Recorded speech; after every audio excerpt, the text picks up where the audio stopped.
I was actually proud of the way our team played. We had, I'm not one for excuses, but we had about as short as bench as you're going to have in college hockey, and we're just we're in a bad path right now with injuries and illnesses, and But I was really happy with the way they played, and BC I thought was really efficient on the transition game. They generated a lot of chances off the rush. I thought they played a terrific game, and I think if our power play was capitalized on a few of those chances, we could have made it close. But when you give up 2 and you get 0, and the BC skate like they are, it's going to be a long night. So being 3-1 going to the third, I thought we might have a chance. I thought the penalty we took in the third period was terrible.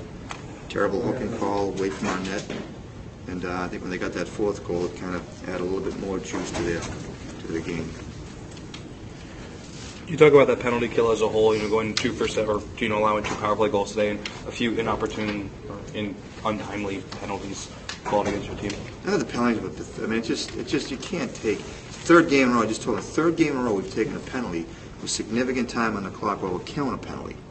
To have long chunks of 5-on-3s against 3 good teams like Lowell, BU, and BC is just a recipe for failure.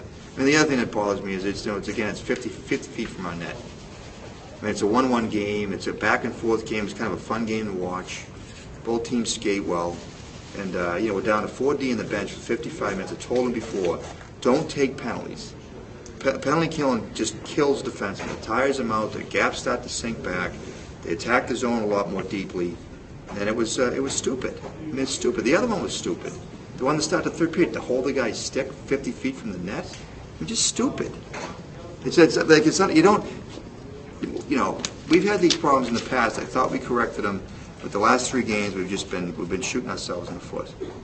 You talk about Drew Element tonight. I thought he was great. I always say where there's an absence, there's an opportunity. So we lost 2 guys in the back end right out of the gate, and then Garrett Vermeech comes back from the swine flu, and I thought he was terrific for a guy. He hadn't even been on the ice for a week.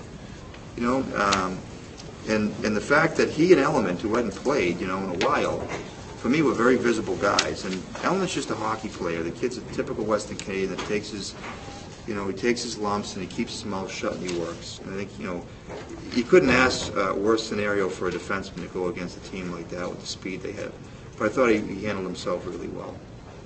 But you talk about the player Rollins after last night, he's going to go as well. He was sloppy tonight. I think he'd be the first to tell you. But hey, they had some quality chances. He's going to be fine. I'm sure the first goal we'd want that back. The kid shot the puck from the boards, But I think he was upset at himself with the fourth one because the puck just dropped right in front of him on a wrist shot in front. But I don't blame him. He's going to be good. He's a young kid. It's 2 really tough opponents back to back. He had a tough night last night. He'll bounce back. He'll be fine. And good note. I thought his puck handling was really good. I think it was quite an effort from our team.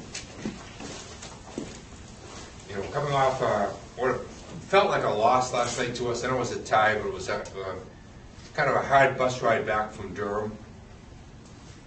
Now, we were very fortunate in the fact that, we did play very well tonight, but NU was, they've got a lot of injuries to key players. I was thinking, looking at the lineup with Driscoll out, with Quayler out, with McLeod out, and I think Guzia got hurt during the game.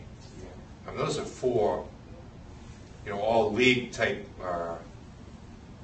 hockey players when you think of, the best players in our league. So, and they battled hard without them, but they're going to be, if they can get those guys back during the course of the year, which they hopefully will, for Northeastern and Greg they will. I'm not sure Quayler's status. Is it bad? What, an ACL early in the season? It doesn't look good for Quayler.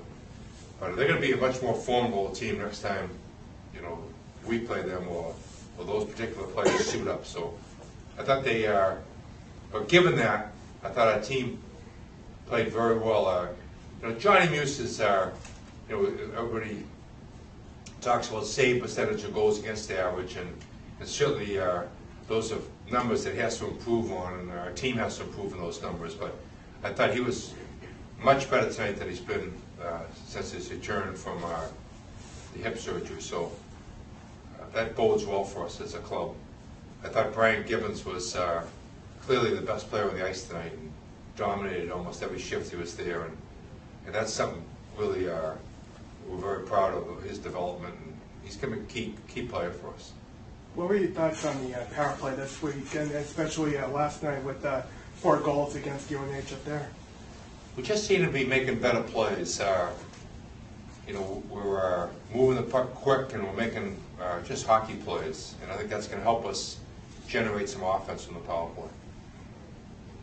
Coach, can you just talk about the role of Carlson on the power play last night? He had 2 goals tonight, he had 3 assists. Yeah, he's really come, you know, he's a senior now with us this year, and I think he's becoming much more confident in his own ability, and certainly been a factor right from the get-go with that team this particular year. Can you talk about him off the ice specifically as number 1 senior on that defensive core? Yeah, you know, he looks around and, you know, goes through the last 3 senior defensemen from last year, plus you know, sophomore Nick that turned pro. So he's breaking in a lot of young, talented players. I think he's been a good role model for us. Jerry, you started to talk about last night and how difficult that was. It was Yeah. high, it felt like a loss. Yeah. How hard was it to regroup the players? I mean, did they come out of that so pretty focused because of how tough it was? You know, I think youth has its resiliency, and they bounce back pretty quickly. The coaches might maybe not quite as quick as the players, but I thought we had we met this morning, we saw some film, and then we kind of turned the channel, and you know, right here, right now is something we talk about a lot. And it's Northeastern, not New Hampshire, different 2 points. But it's going to be that, you know, type of league. I think it's going to be awfully competitive and very challenging.